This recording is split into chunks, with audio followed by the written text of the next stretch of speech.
First and foremost, looking forward to another successful championships in 2018.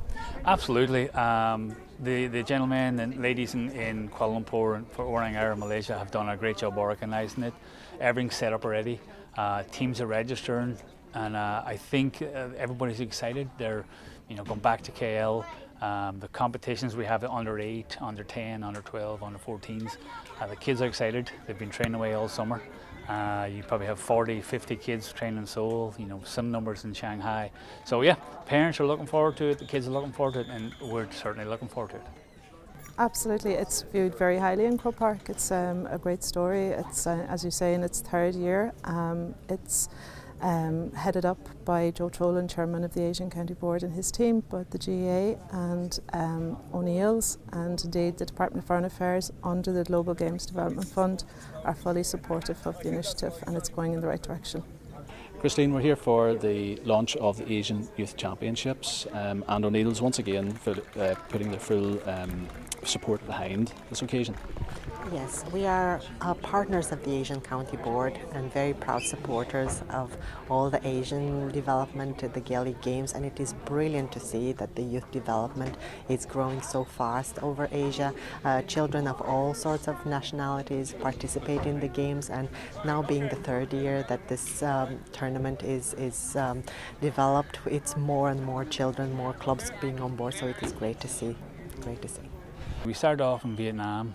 And then we moved to KL in Malaysia last year, and this is the third year now. And I've seen a major growth amongst a number of countries playing. This year now we'll have Beijing in from mainland China. We'll have Shanghai, Seoul, Singapore, Orang Air, Malaysia. We'll have some local clubs, but we'll also have Vietnam, Viet Celts. Hopefully we'll have a team up, and I've seen a good surge in the number of young people playing, thanks a lot to the GAA and the DFA support. How good were the championships last year? They were very good last year. I mean, we had 2 teams in from Seoul, a team in from Shanghai, which are completely made up of the local Chinese and local Koreans. The gentleman Connor Melvin, Mayoman out in Seoul, Adrian Donahue in Shanghai, and a few other people in Shanghai have done a great job over there. And just to have a team full of Chinese nationals playing, a team full of Korean nationals. One of our MVPs last year was a Chinese national. Both boys and girls playing. It's great to see it. What they've done in Singapore and Beijing this year as well.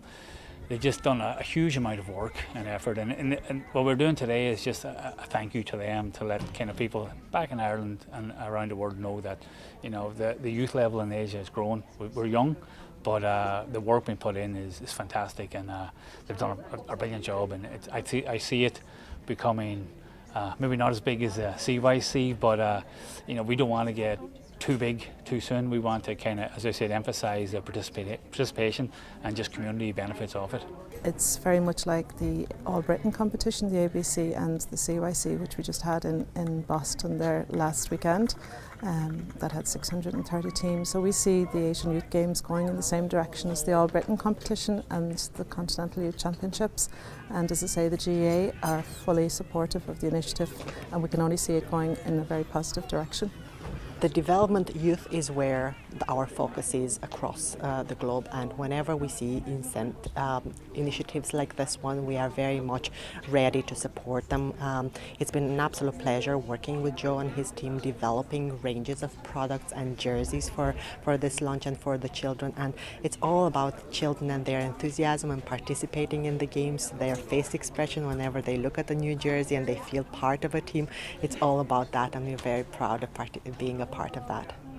Yeah, certainly. It's a very nice jersey, very colourful. It's certainly for the occasion, it's very suitable. Yes, it is. It's very much attractive colour, and it's kind of playing with your eyes as well. As you look at it, it just kind of feels like it's moving a little bit. So depends on what angle you're looking at it, but definitely a good impact for children. It's a very much eye catcher. So yeah, I'm very proud of it. Yeah. And the long term for us, we see our major tournament, the FEXO Asian GAA Games. This tournament here is about sustainability. The more we can kind of integrate our games into the local cultures. This year we're also having an Irish culture night, but a mini score on the night before the games. because we believe it's more about not just the games themselves, but kind of the history and the importance of it based on community. And if we can emphasise community and the learning ability of it, then you get the kids involved, and then when you have the kids involved, then you have sustainability. You're no longer relying on expats coming in. You have a train of young people, local nationals playing, and that's where we see it. In 20, 30, 40 years, we want our adult teams to be full of the local nationals. I've been working as the International Officer for quite a few years, and I've seen an immense growth. It's a great story. Now we have 420 clubs worldwide, and our latest inquiry was from India, so we've been hitting India and Pakistan and Ethiopia, but people just pick up a football, pick up a hurl, pick up a sliotar and go abroad, and then the games just organically grow. So I see us really as just facilitating their needs and their requirements to make the GAA better again abroad. Yeah. Myself, I spent many years out in the US and went to the North American Games and saw the CYC, and it was something I thought we could build in Asia. And we could structure it into what suits us out in Asia, and it's worked so far. It's worked well. We've had good feedback. The kids, the clubs have kind of jumped on the bandwagon. The DFA and the Global Games Development Fund, the GAA, have kind of backed us. O'Neill's have backed us and supported us, and I think it's a nice idea of our national games being played 10,000 miles away by people maybe 120 years ago. You would never thought playing Gaelic football or hurling or camogie. And certainly you touched on that backing from O'Neill's and from headquarters. Certainly to have that influence behind you is very good. Absolutely. You have Aine Gibney from World GAA, Pat Daly in there, our twinning partner Connacht Council. They all back through support in refereeing, in materials, but it's just the I would say probably the emotional backing, support there, that if you're struggling, they're always there for a phone call. They're always there if you need some advice, and that's really what's helped us kind of grow and help the clubs kind of find that support. So that's what we want to do. I'd have to mention the World Games, which is coming up in 2019. That would be a very big day for us.